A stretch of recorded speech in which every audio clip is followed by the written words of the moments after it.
only if it's a man and if it's a woman. Just say, nobody can cause it. Wow. Recent flooding in Kingston has again highlighted Jamaica's vulnerability to climate change and inadequate urban infrastructure.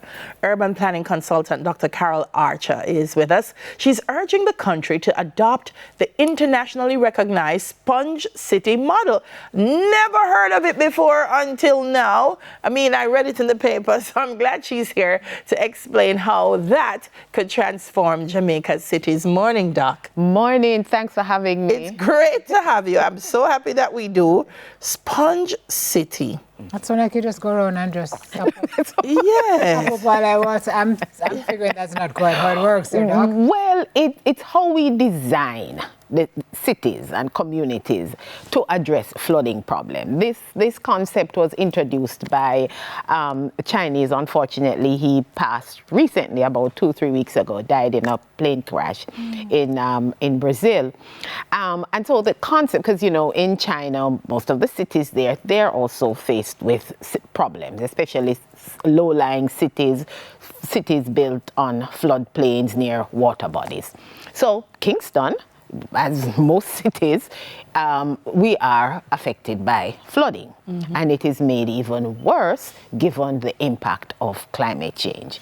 It's a low-lying city, as you know. If you at the top of Mountain View and you look, you're actually seeing the sea, because sections of Kingston is literally below sea level. Yeah. So with the increase in rainfall intensity, as we experienced, I was there that Friday, stuck someplace up in Ligoni. And part of the discipline looking at new ways to address problems in cities, the Chinese have introduced this new concept of Sponge City. Before we get into that, though, you mentioned the climate change. Are we seeing a combination of issues here in Jamaica, which is both climate change, but also the urban development? Yes. So we know the science has shown us that we will have increase and intensity of these natural activities, rain and hurricane and sea level rise and all of that. Now, we have not adopted how we develop the city to address these impacts. So when we cover areas, when we don't dispose of our garbage in an effective manner, then it makes the situation even worse. So that's what we are experiencing. It's a combination of natural actions and human activities. What about all these developments that are going up all over the place that are causing issues with gully walls, causing flooding in people's homes two times? Yes. What do we do, Doc? What are we doing? What are we doing? Well, on paper, we recognize, because some of my colleagues, some of them former students, they are exposed to this information. It's not new.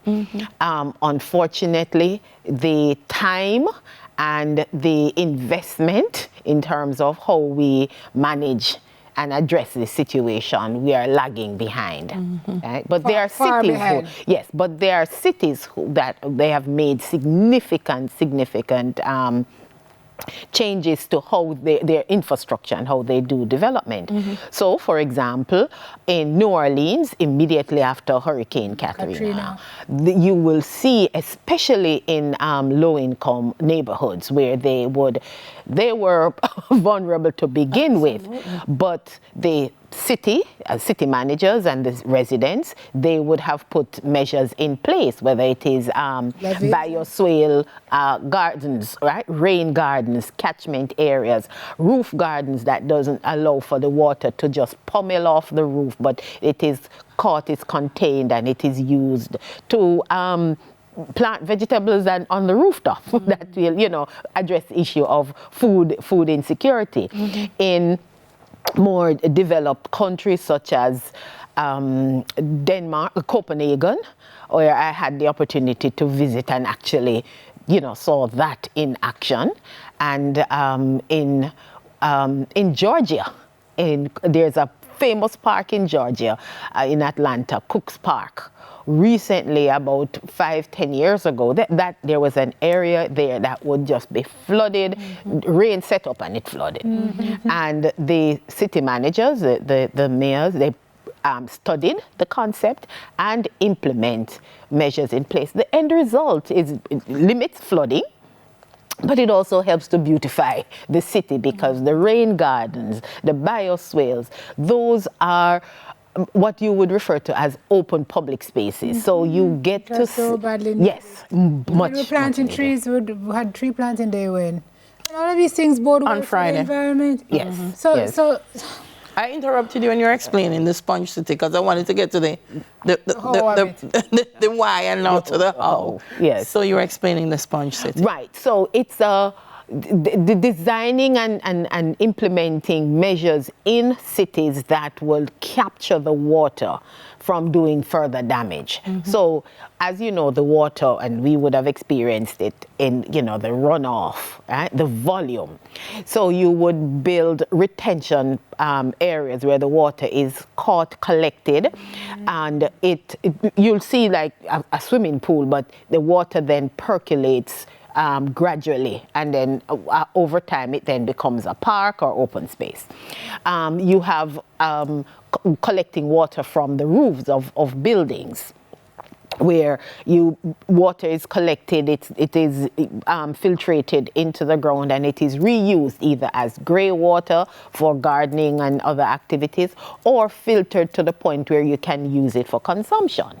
Yeah, there are other means of managing the water in the cities, ensuring that the drains, putting sensors on drains so that you will know the condition of drains in terms of how they would manage the water. So there are many new technologies, old technologies as well, that persons have used to manage water, because water, as we can see, is very, very, can be very disastrous. Doc, we're seeing some pictures on screen. This is what an imagined sponge city would look like. Emancipation Park's there. This is waterfront. These are models? Yes, okay. yes. So you would have the retention ponds, the gardens, the rain gardens. You can see, I'm not seeing any rooftop gardens, maybe. Right, yes. And right, over so here, that's what Emancipation Park would look like. I mean, apart from the fact it's really pretty, it would serve a purpose. But yes. How are we back into that now? And how long is it going to take? Well, that's the thing, when recently, I know the government developed urban renewal policy, and included in the urban renewal policy is reference to these concepts. And one of the suggestions is that once we decide that we're going to implement urban renewal in different sections of our urban spaces, then it's a question of identifying resources. And of course, we can get resources through climate funding, for example. Identify the resources, commit the resource, and implement. Manage and but it has been done. There have been so many examples, and they are small. They are not where you have to tear down the entire urban space to put there. You do it in incrementally. Yes. Yeah. So it can be done. We have so many examples where in Copenhagen, for example, it's a question of, and the space is used, it's multi-purpose space. So at one point, when given the climatic condition, it becomes like a swimming pool. But it prevents your properties and lives, prevent loss of lives. It prevents damage to property. So we now need to make that. I don't think it's a hard decision. Because once the rains like that, listen, the roads, we're driving, I forgot, Yeah, so we do have some things in place in terms of our policies. For example, in our development orders, we say to developers that you have to contain water runoff. it's difficult to enforce that, to be honest with you, to have persons from the local authority to enforce. So what we do need is to ensure that the developers, they provide evidence of how they are managing the water from their property. It's very simple, you know, protect it from the roof, contain it within the area that they are developing. And of course, the local authorities ensuring that they go and monitor and manage how that is done. And hold people accountable. And hold people accountable. Sounds so easy, Daco.